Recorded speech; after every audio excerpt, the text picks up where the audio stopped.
सर्दियों में छत पर बैठा बड़े आराम से मैं वह मूवी देख रहा था। मुझे पता ही नहीं चला कब मेरी पड़ोसन छत पर आ गई। मूवी के कारण मेरा मूड बना हुआ था। पता नहीं कितने टाइम से वह मुझे देख रही थी। जैसे ही मेरी नजर उससे मिली वह तुरंत वहां से भाग गई। लेकिन मूवी मेरे दिमाग में उस टाइम इतनी हावी हो गई थी, मैंने उसे बंद करना ठीक नहीं समझा। 2 दिन बाद पड़ोसन मुझे छत पर खड़ी मिली, बोली रोहन क्या कर रहे थे उस दिन। मैं भी थोड़ा फ्रेंकली बोला तुमको कौन सा नहीं पता, मैरिड हो तो यह सब तो जानती ही होगी। वह थोड़ा हिचकिचाई, थोड़ा शर्मा कर बोली वह सब तो ठीक है लेकिन तुम्हें यह सब खुले आम नहीं करना चाहिए। मैंने कहा मैं तो बड़े आराम से कर रहा था, मुझे क्या पता था तुम वहाँ पर आ जाओगी। वो बोली सरेआम यह सब करना गलत है। मैं बोला अब आदमी क्या करे, अगर हाथ से काम ना चलाएं तो क्या करें, इसमें गलत भी क्या है। बोली गलत यह है कोई यह सब करते हुए देख ले तो उसका भी मन मचलने लगता है। तुम तो जानते हो हमारी अभी नई नई शादी हुई है, जब मैंने तुमको यह सब करते देखा तो मेरा भी मन बदल गया। मैंने बोला क्या तुम भी सेक्सी मूवी देखती हो। बोली कभी कभी जब तुम हारे भैया घर पर नहीं होते। मैंने मजाक में कहा बता दो साथ में देख लिया करेंगे, तुम भी अकेली मैं भी अकेला। वह हंसकर बोली चल पागल, भाभी के बारे में बताऊं तो बहुत ही सेक्सी थी, लगभग 28 की होगी, बहुत ही खूबसूरत, गोरा चिट्टा रंग और उसके बड़े बड़े उसके कपड़ों में से बाहर झांकते थे। क्या मस्त बदन था उसका। और जब वह मुझसे ऐसे बात कर रही थी मन में कुछ कुछ होने लगा। मैंने सोचा लोहा गर्म है मार दूं हथौड़ा। मैंने पूछ ही लिया भाभी भाई मजे में तो रखते हैं ना, या फिर मूवी देखकर काम चलाती हो। तो उसने नजरें झुका ली, बोली तुम हारी भैया कंपनी में काम करते हैं,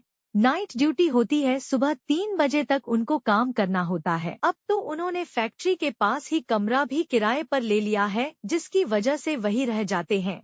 कभी रात में घर आते हैं कभी नहीं, अगर कभी आते भी हैं तो बोलते हैं मैं थका हुआ हूँ। मुझे तो लगता है मेरी जवानी ही बेकार चली जाएगी, अब आगे मैं क्या बताऊँ। मैं बोला मैं समझ सकता हूँ, इस जमाने में रातें काटना बहुत मुश्किल होता है, लेकिन अब फिक्र ना करो मैं हूँ ना, जब भी मन करे मुझे बुला लेना। बोली क्या क्या बोल रहे हो, पागल हो गए हो क्या। मैं बोला मैं समझ सकता हूँ आपकी हालत। वह कुछ नहीं बोली और चली गई। दरअसल उसका पति एक कंपनी में काम करता था, प्राइवेट जॉब थी, जिसके कारण वह रात में भी लेट करता था। शायद वह भाभी की इच्छा पूरी नहीं कर पा रहा था, जिसकी वजह से भाभी परेशान रहती थी। कुछ दिनों के बाद मैं दोपहर में छत पर गया तो मैंने देखा भैया और भाभी छत पर बैठे एक दूसरे को किस कर रहे हैं। धीरे धीरे वह अपने गेम में बिजी हो गए, मैं उन्हीं वह सब करते हुए देख रहा था। मेरे बिल्कुल सामने फिल्म चल रही थी जिसे देखने वाला सिर्फ मैं ही था, वह भी चोरी चोरी। कुछ देर तो मैंने उनकी फिल्म देखी, फिर मैंने चोरी से थोड़ी उनकी वीडियो बना ली। भाभी को अपनी खूबसूरती पर बहुत घमंड था, घमंड के कारण वह आसपास में किसी को भी घास नहीं डालती थी, हर वक्त अपनी में रहती थी। लेकिन मुझे आज मौका मिल गया, उसकी एक वीडियो क्लिप मेरे पास थी, लेकिन मेरा उद्देश्य कुछ गलत नहीं था, सिर्फ उसको मजा चखाना था। वह अक्सर मुझे छत पर मिलती रहती, हम दोनों में अच्छी दोस्ती हो गई। एक शाम उसका मुझे फोन आया, बोली रोहन मेरी तबीयत बहुत खराब हो रही है, तुम्हारे भैया भी घर पर नहीं है, प्लीज क्या तुम मेरी हेल्प कर पाओगे। तभी मैं भाभी के घर गया, उन्हें बहुत ज्यादा बुखार हो रहा था। मेडिसिन के बारे में पूछा तो बोली कि मैंने बुखार की गोली तो ली थी पर कोई असर नहीं हो रहा। मैंने कहा कोई बात नहीं, मैं अभी डॉक्टर को बुलाता हूँ। मेरे दोस्त रमन के पिताजी डॉक्टर हैं। मैंने रमन को फोन किया और अंकल को घर भेजने के लिए बोला। कुछ ही देर में डॉक्टर आ गया, उन्होंने भाभी को इंजेक्शन भी लगाया, बोला इनकी तबीयत ज्यादा खराब है, 104 बुखार है, अभी इंजेक्शन दे दिया है, लेकिन तुमको इनकी केयर करनी पड़ेगी। तो मैं क्या करता, मुझे भाभी के पास रहना ही पड़ा। बुखार के कारण भाभी बेहोशी की हालत में थी, साड़ी में से भाभी के गोरे गोरे कबूतर बाहर झांक रहे थे, जिसे देखकर मेरा औजार उछल रहा था, लेकिन मैंने किसी न किसी तरह से उस पर काबू रखा। डॉक्टर के जाने के बाद मैं भाभी की ठंडे पानी से पत्तियां करने लगा। लगभग आधे घंटे के बाद उसका कुछ बुखार कम हुआ तो वह बात करने लगी। मैंने उसको बताया कि उसको बहुत ज्यादा बुखार हो गया था, डॉक्टर ने यह मेडिसिन दी है, आप ले लेना, अभी मुझे जाने दो। तो वह रोने लगी। मैंने पूछा क्या हुआ तो बोली तुम्हारे भाई को तो मेरी जरा भी परवाह नहीं है। मैंने उनको बोला भी था कि मेरी तबीयत ठीक नहीं है, फिर भी चले गए। आज अगर तुम नहीं होते तो पता नहीं मेरा क्या होता। तुम्हारा बहुत बहुत शुक्रिया। उस दिन छत पर तूने जो बोला तो मुझे बहुत गुस्सा आया, परंतु मैं गलत थी, तुम बहुत अच्छे हो। इतना कहकर वह मेरे गले लग गई। मुझे बिल्कुल विश्वास नहीं हो रहा था, इतनी सुंदर अप्सरा मेरे गले लगी हुई थी, मानो मुझे जन्नत मिल गई हो। वह रो रही थी, मैंने उसे चुप कराया। कोई बात नहीं भाभी, मैं तो आपसे मजाक कर रहा था, अगर मेरी कोई बात आपको बुरी लगी तो सॉरी। हमने कुछ देर बातें करी, मैं अपने दिल की बात भाभी से कहना चाहता था, लेकिन मुझे लगा कि शायद यह जल्दी होगा, मुझे अभी और थोड़ा उसका दिल जीतना होगा।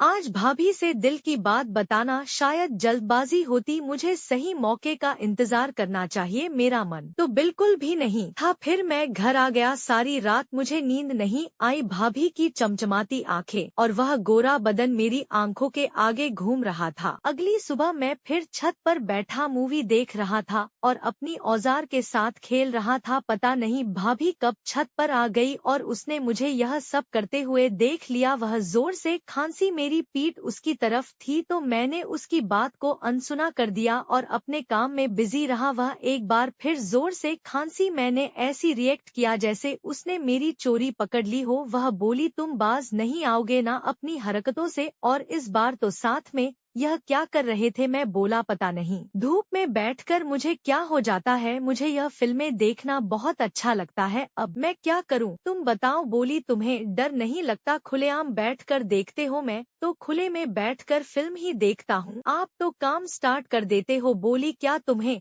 यह सब कैसे पता? मैं बोला मुझे सब पता है, उस दिन आप दोनों जो छत पर कर रहे थे मैंने देख लिया था, जैसे आज आपने मुझे देख लिया, यह तो बहुत गलत बात है। रोहन तुम चोरी चोरी किसी के प्राइवेट मोमेंट देखते हो, मैं कौन से आपके कमरे में जाकर देखता हूँ, आप भी तो छत पर खुल्लम खुल्ला कर रहे थे। तो वह शर्मा गई और अपनी नजरें झुका ली, उसके गोरे गाल शर्म से लाल हो चुके थे और वह मंद मंद मुस्काई जा रही थी। उसकी चोरी पकड़ी गई थी, तुम बहुत नॉटी हो और तुम बहुत होट हो। अच्छा तुम्हें कैसे पता? अरे पता क्यों नहीं, तुम्हारे दो बड़े बड़े कबूतर धूप में जगमगा रहे थे, कसम से भाभी इतना गोरा बदन कभी नहीं देखा। वह शर्म से पानी पानी हो जा रही थी, अब मौके पर चौका मारने की जरूरत थी। काश भाभी आप मुझे मिल जाए तो मैं तो आपको एक रात के लिए अकेला ना छोड़ू। पता नहीं भाई आपको कैसे छोड़कर काम पर चले जाते हैं, आप जैसी बीवी अगर मेरी हो तो हर रात जन्नत से कम नहीं होगी। एक बार मौका तो दो भाभी, आपकी जन्म जन्म की प्यास बुझा दूंगा, आपको भाई की कमी कभी महसूस नहीं होने दूंगा। वह अब मेरी फीलिंग समझ चुकी थी। रोहन यह कैसे हो सकता है, तुम तो जानते हो तुम्हारी भाई कभी भी रात में आते हैं, कभी नहीं, और अगर किसी को इस बात का पता चल गया तो मेरा क्या होगा? मैं बोला भाभी आप भी अपने घर में अकेली होती हो और मैं भी अपने घर में अकेला होता हूँ, मेरे घर में आने जाने वाला कोई नहीं है आप तो जानती हो, और मैं आपसे प्रॉमिस करता हूँ यह बात किसी तीसरे आदमी को पता नहीं चलेगी। बोली ठीक है, मैं सोचूंगी। आज मैंने उसकी दुखती रग पर हाथ रख दिया था, लेकिन अभी वह मुझे मना करेगी यह नहीं सोचा था, सारा मूड खराब कर दिया, अब मैं चलती हूँ। यह कहकर वह चली गई। शाम को भाभी का फोन आया, बोली मुझे मार्केट से कुछ सामान लाना है, तुम मुझे मार्केट ले जाओगे? भाभी के इनकार करने के बाद मेरा मन तो बिल्कुल भी नहीं था, लेकिन उसे कोई अर्जेंट काम था तो मैं मना नहीं कर पाया। मैंने अपनी बाइक पर भाभी को बिठाया और मार्केट के लिए चल दिया। भाभी ने मेरे कंधे पर हाथ डाला और एक मेरी कमर में, जैसे ही ब्रेक लग गए भाभी के कबूतर मेरे साथ टच हो जाते, मुझे बहुत अच्छा लग रहा था। बार बार ब्रेक लगने की वजह से भाभी मेरे और पास आ रही थी, हम दोनों के शरीर का गैप खत्म हो गया था। उसने मुझे अपनी बाहों में कस रखा था, मैं समझ गया भाभी मान गई है और वह मुझे यहाँ का इशारा कर रही है। मार्केट से घर पहुँचे तभी उसके पति घर पर आ चुके थे। उसने बताया कि उसे 2 महीने कंपनी के काम के लिए बाहर जाना पड़ेगा। मुझसे कहा भाई आप हमारे अच्छे पड़ोसी मेरे पीछे, प्लीज अपनी भाभी का ख्याल रखना। भाभी का मुंह उतर गया और वह रोने लगी। भाई ने बहाने से चुप कराया। वह बोला, मैं जल्दी ही वापस आ जाऊंगा। भाभी बोली, आपको तो मेरी बिल्कुल भी परवाह नहीं है।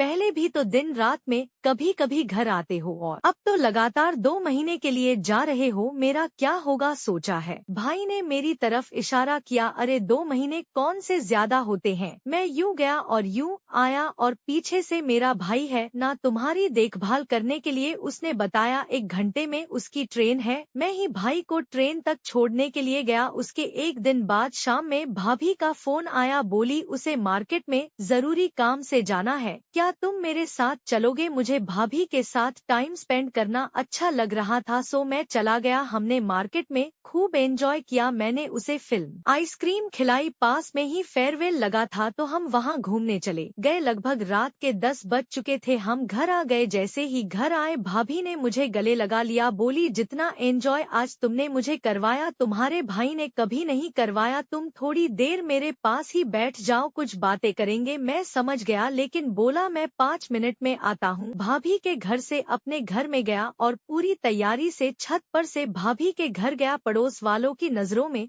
हम अपने घर पर थे लेकिन मैं भाभी के घर पर बैठा था। अब मेरी बारी थी। मैंने भाभी को कसकर गले लगाया और बिना किसी हाँ का इंतजार किया भाभी के होठों पर होठ चिपका दिया। शायद वह भी अंदर से तड़प रही थी। वह भी मेरा पूरा साथ देने लगी। बोली, आज मैं तुम्हारी हूँ, कर लो अपनी दिल की। मैं भी तुमसे प्रॉमिस करती हूँ, मेरे होते तुम्हें सेक्सी फिल्में देखने की जरूरत नहीं पड़ेगी। अब हम बेड पर दोनों साथ बैठे थे। 2 जिस्म और एक जान हो चुके थे। मैंने पूरे जोरों से भाभी की प्यास बुझा दी और उसने भी पूरे दिल से मेरी सेवा की। कुछ देर में हम दोनों शांत हुए। पूरी रात हम एक दूसरे के साथ एंजॉय किया। भाभी को तो जैसे जन्नत ही मिल गई। बोली, थैंक यू रोहन। प्यार क्या होता है कि आज तुमने मुझे बताया। मैं कब से प्यासी थी। मैं बोला, भाभी मैं तो आपको कब से कह रहा था लेकिन आप नहीं मानी। उस दिन जब आपने इनकार कर दिया मेरा तो दिल ही टूट गया। मुझे लगता था कि आप मुझे कभी नहीं मिलोगे लेकिन आज इस परी को अपनी बाहों में लेकर मेरा सपना साकार हो गया। भाभी के चेहरे की स्माइल बता रही थी कि आज वह बहुत खुश है। सुबह तक हमारा कार्यक्रम चलता रहा। अगले दिन दोपहर में हम फिर छत पर मिले। भाभी का रंग और भी गुलाबी हो गया था। वह खुशी से फूली नहीं समा रही थी। शायद उसे चरम सुख मिल चुका था। अब तो हर रात हम लोग साथ में ही सोने लगे। यह थी हमारी कहानी। दोस्तों, आप लोगों को कैसी लगी? अच्छी लगी तो हमारे चैनल को जरूर सब्सक्राइब कीजिएगा और भी ऐसी कहानियाँ सुनने के लिए हमेशा के लिए हमसे जुड़े रहे। तब तक के लिए बाय बाय।